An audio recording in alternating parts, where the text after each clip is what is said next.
कांग्रेस नेता कन्हैया कुमार पहुंचे दरभंगा, कार्यकर्ताओं ने किया स्वागत। होने वाले विधानसभा चुनाव में यहाँ की जनता एनडीए को देगी झुनझुना, ऐसा कहना है कन्हैया कुमार का। दरभंगा कांग्रेस के युवा नेता कन्हैया कुमार इन दिनों बिहार में पलायन रोको नौकरी दो नारे के साथ पद यात्रा कर रहे हैं। इसी बीच कन्हैया कुमार दरभंगा पहुंचे।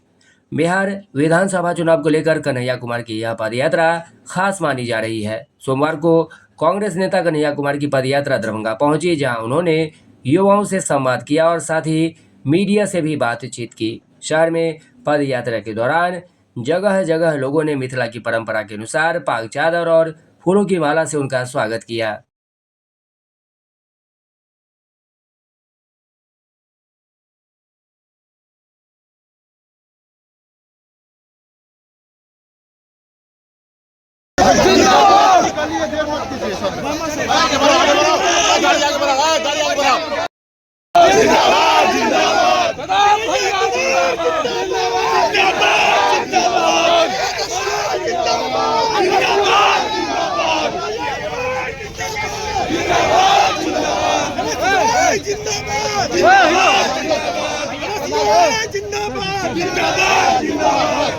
पिंडी का होगा अपने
नौकरी दो, नौकरी दो, नौकरी दो, जिंदाबाद, जिंदाबाद।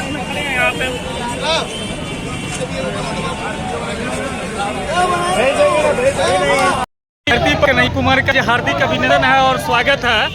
पलायन रोको नौकरी दो यात्रा में आज हमारे मिथिलांचल की पावन धरती पर कन्हैया जी आए हैं। उनका हम लोग जो है काफ़ी जोश और खरोश के साथ हम लोग अभिनंदन कर रहे हैं और उनका स्वागत कर रहे हैं।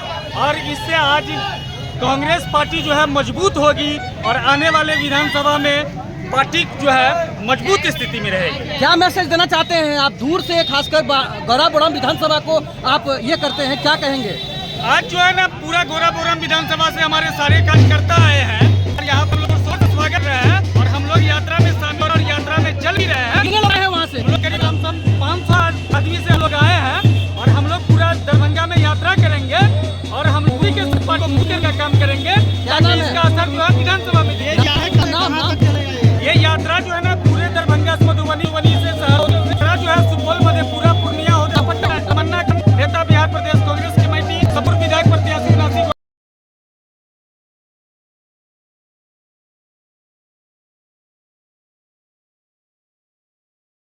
राष्ट्रीय स्तर पर सत्तारूढ़ दल है तो क्यों हमारा, आपका, मीडिया का, विपक्ष का, समाज का ध्यान इन बुनियादी मुद्दों से हटवाना चाहता है, भटकाना चाहता है?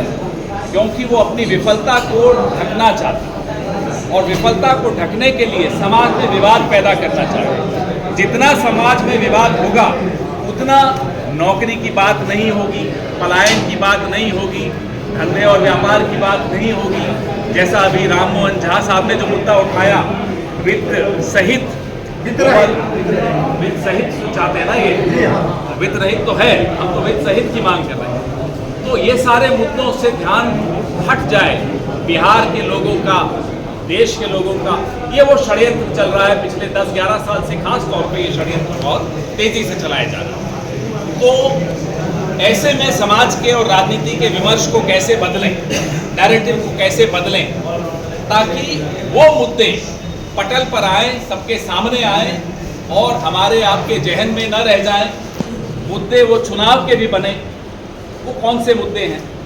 आज 3-3.5 करोड़ मजदूर, बिहार का मजदूर पंजीकृत है, उसकी मासिक आय 10,000 रुपये से कम है। ये स्थिति है, बाहर जाकर भी मासिक आय ये है।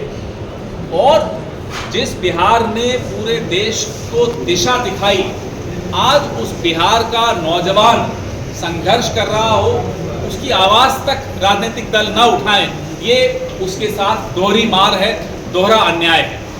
तो इसलिए मैं कन्हैया कुमार जी, आपको, NSUI को और यूथ कांग्रेस को और पूरे कांग्रेस संगठन को बधाई भी देता हूं।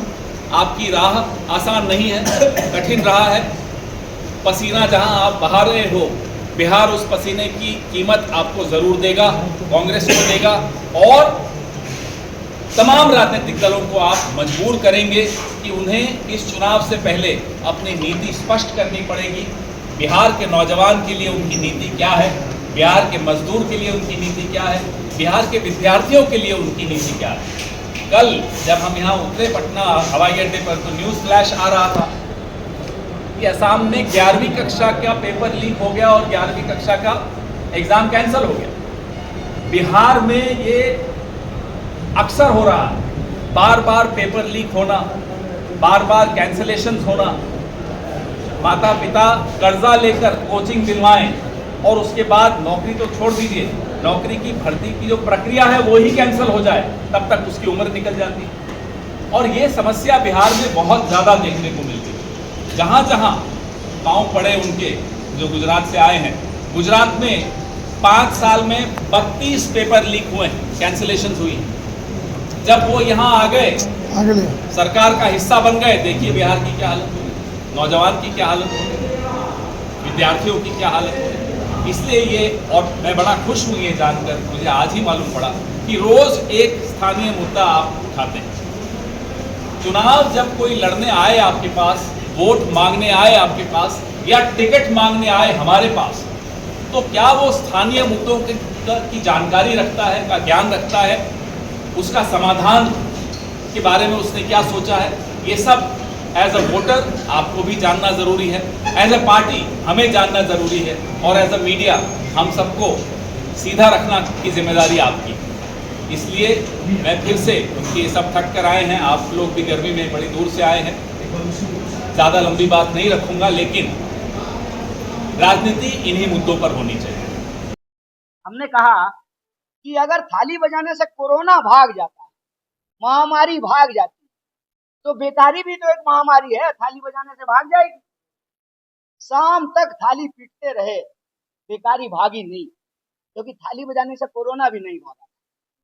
आज जो है हम लोग झुंझुना बजा रहे। झुंझुना इसलिए बजा रहे थे कि सरकार हमको हमारी पहचान के आधार पर लड़ा करके हमारे हाथ में नफरत का झुंझुना थमा देना चाहिए। रोजगार के नाम पे उनके बच्चे जो है BCCI में नौकरी पा गए हैं, देश से लेकर के विदेश तक।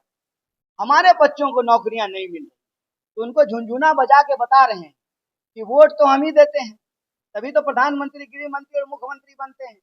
आप हमारे हाथ में रोजगार के नाम पे झुंझुना थमाए हैं, तो हम आपके नाम पे आपके हाथ में झुंझुना थमा देंगे और आपके बच्चे अपने आप झुंझुना उनके हाथ में ट्रांसफर हो जाएगा। क्योंकि ना आप गृह मंत्री होते, ना आपका बेटा जो है BCCI का सेक्रेटरी होता, तो ये जो सवाल है, यही सवाल को लेकर के अलग अलग जिलों से होते हुए मिथिला की पावन भूमि पर यह यात्रा पहुंची है, दरभंगा की महान धरती पर यह यात्रा पहुंची है। और इस यात्रा को यहाँ के शहर के वासियों ने, हिंदू, मुसलमान, ब्राह्मण, दलित, हर जाति और वर्ग के लोगों ने जबरदस्त समर्थन दिया है। अगर इनकम का सोर्स नहीं होता तो पटना में ताज होटल नहीं खुला। हमारे आपके लिए तो ताज होटल नहीं खुला है, जो लोग पैसा कमा लिए उन्हीं के लिए ताज होटल खुला है। और अभी हम आ रहे थे रास्ते में सर समस्तीपुर से दरभंगा की तरफ, तो बड़ा बड़ा स्कूल खुला हुआ था, GD गोयनका और तमाम, तो उसमें जिसके पास पैसा है उसी का बाल बच्चा पढ़ रहा है। तो ऐसा नहीं है कि एक क्लास के पास पैसा नहीं है, पैसा है और वो पैसा यहीं कमा रहे हैं। यहाँ आप जो है किसी भी डिपार्टमेंट में चले जाइए, कोई डिपार्टमेंट बिना कमीशन का तो चल नहीं रहा है, तो कमीशन वो खा कहाँ से रहे हैं? इसका मतलब सरकार के खजाने से पैसा खर्च हो रहा है। पैसा नहीं है तो MLA को सैलरी कहाँ से आ रहा है?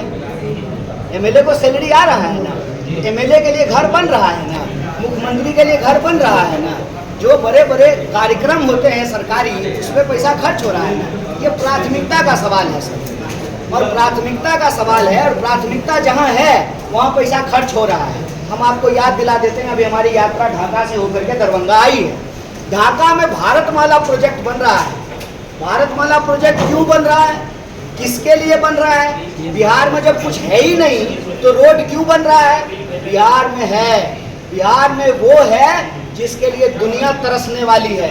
बिहार में है पानी, और पानी याद कीजिएगा मेरा यह बात, ये प्रेस कॉन्फ्रेंस याद कीजिएगा, आज बोल रहे हैं, पानी पेट्रोल से भी ज़्यादा कीमती होना है, क्योंकि पेट्रोल पीने से प्यास नहीं बुझती है। पानी की ज़रूरत सबको है। दुनिया में जिस तरह से पानी खत्म हो रहा है, दुनिया भर के पूंजीपतियों और कारोबारियों की नज़र बिहार की पानी पर है। और जब इंडस्ट्रियलाइजेशन होना था तब इंडस्ट्रियलाइजेशन नहीं हुआ है, और जब इंडस्ट्री अब ऑटोमेटिक हो गया है, जहाँ लोकल लोगों को रोजगार नहीं मिलेगा, तब ये जो है छोटा छोटा यूनिट लेकर के आ रहे हैं ताकि यहाँ के पानी का दोहन किया जा सके। ये जो बड़ी बड़ी सड़कें बन रही हैं हमारे आसपास, हमारे पास तो इनकम ही नहीं है, तो सड़क बना रहे हैं किसके लिए? सड़क बना रहे हैं यहाँ का संसाधन लूट के लेके जाने के लिए। आपको क्या लगता है, मखाना पे भाषण लगा दे करके गए प्रधानमंत्री मस्का मार करके? अभी आपने जो है नाम लिया, जहम जहम चरण पड़े, एक बड़ा मशहूर किताब है बुद्ध के बारे में, जहम जहम चरण पड़े गौतम के। ये गौतम बुद्ध की बात नहीं, गौतम अदानी की बात हो रही है। यहाँ के संसाधनों पे नजर है। मैं चुनाव की बात नहीं कर रहा हूँ, चुनाव होगा तो इस पे बोलेंगे और एकदम धमक के साथ बोलेंगे। एन केन प्रकारेण साम दाम दंड भेद बीजेपी चाहती है उसका मुख्यमंत्री बने, और बीजेपी का मुख्यमंत्री बनने का मतलब है कि बिहार के संसाधन अदानी के हाथ में पहुंचे। संसाधन नहीं है, रेवेन्यू नहीं है, तो इंटरेस्ट क्यों है भैया? इतना इन्वेस्टमेंट क्यों हो रहा है पॉलिटिक्स में? पॉलिटिकल पावर को कब्जा करने के लिए प्राथमिकता का सवाल है। कहते हैं नीति बनती है जब नियत होता है। नियत होगा तो बिहार के पास क्या नहीं है? आप याद कीजिए 1952 का बिहार। 1952 का बिहार भारत का सबसे पिछड़ा राज्य नहीं था, दूसरे नंबर का राज्य था 1952 में। हमारा जो है पर कैपिटा इनकम आप उठा करके देख लीजिए। जानबूझ करके इसको बर्बाद किया गया है, जानबूझ करके जो इसको लेबर फैक्ट्री बनाई गई है। और मैं डंके के चोट पे कहता हूँ, what Bihar has been serving to the country, India has serving to the world. हाथ में हथकड़ी लगा करके पंजाब और हरियाणा के मजदूर भेजे गए हैं ना, जो हमारे साथ देश के भीतर होता है, हमारे देश के लोगों का के साथ वो देश के बाहर हो रहा है। और यह जो डंका बजने की बात है, विश्वगुरु बनने की बात, ये सिर्फ प्रचार है। हकीकत ये है, वो कहावत है ना, गौर भूंजी भांग नहीं। जब तक आपके कोठी में अनाज नहीं होगा, जब तक आपके घरों में किताब नहीं होगा, जब तक परिवार के लोगों के बीच में आपसी मेल और सम्मान नहीं होगा, देश तरक्की नहीं कर सकता है। इसीलिए साजिशन बिहार को लड़ाया जा रहा है। बिहार को लड़ाने का, नफरत की आग फैलाने का साजिश क्या है? साजिश ये है कि यहाँ के रिसोर्स पे नज़र है। ये मत कहिए कि बिहार के पास अपना कुछ नहीं है, बिहार के पास अपना सब कुछ है। और सबसे बड़ी चीज़ है ह्यूमन रिसोर्स। मानव शक्ति से ज़्यादा बड़ा ताकत क्या हो सकता है? मानव शक्ति एक, खाने के लिए जो है फूड, सारा फूड पार्क खोलने का तैयारी हो रहा है। और जल जो है वो पेट्रोलियम से भी ज़्यादा कीमती होने जा रहा है। बिहार को सिर्फ और सिर्फ एक नीति निर्धारण की जरूरत है, जिसके लिए पॉलिटिकल बिल की जरूरत है। और पॉलिटिकल बिल आएगा कैसे? तो जो बिहार का प्रभावित युवा वर्ग है वो निराशा को छोड़ करके संघर्ष को अपनाए, इस यात्रा से जुड़े, हम ये लड़ाई जरूर जीतेंगे। Thank you sir.